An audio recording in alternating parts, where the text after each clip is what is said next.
Alright guys. So tapos na po tayo kuhanan ng blood ng dugo. So maghihintay lang po tayo ng 30 minutes daw. Ayan. So antay-antay natin. Update na lang po tayo guys. Pagkatapos ng 30 minutes baka tawagin po tayo. So galing na po ako dyan sa dental. Ayan, galing na po ako dyan sa dental.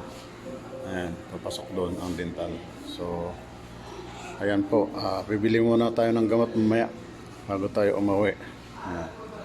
So doon po ang reception natin. Ayan, reception.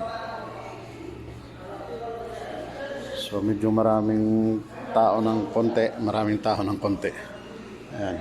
So ang daming nagpapadoktor guys. Karamihan dito ay mga ibang lahi, India, kasi ano to kumbaga parang India ang mga ano dito. Halos lahat ay mga India. Al Rayyan International Clinic.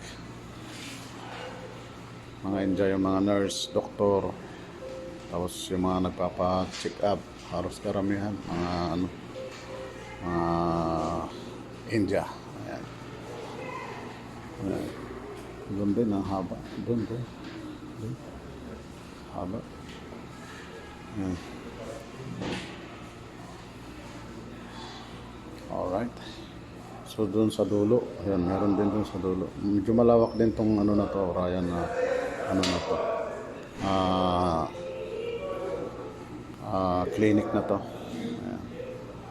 So dati doon kasi ako sa Al-Aber nagpapa-check up. Kaya lang sabi ng kasama kong driver na Pakistan, dito na lang daw ako kasi okay naman. Alright. So ayan po guys. Maraming salamat ulit. At nag-update lang po tayo mamaya-maya. Alright. Ayan, nandito po tayo ngayon sa Al Rayyan Hospital. At nag-follow up check up po tayo. Kaya lang meron tayong panibagong request na laboratory. Kaya nandito po tayo ngayon sa laboratory room.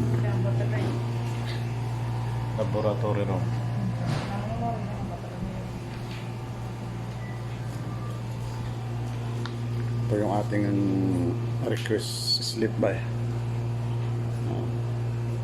Al Rayyan International Clinics. Ayan guys, so ongoing pa rin po yung ano natin, yung treatment natin sa gastro. At nagpa-check up na rin po ako ng aking dental. So binigyan lang muna ako ng gamot pampa ano ng sakit. Ayan, so try daw natin ng 1 week bago tayo bumalik kung kailangan na i-root canal o filling ang gagawin. Alright.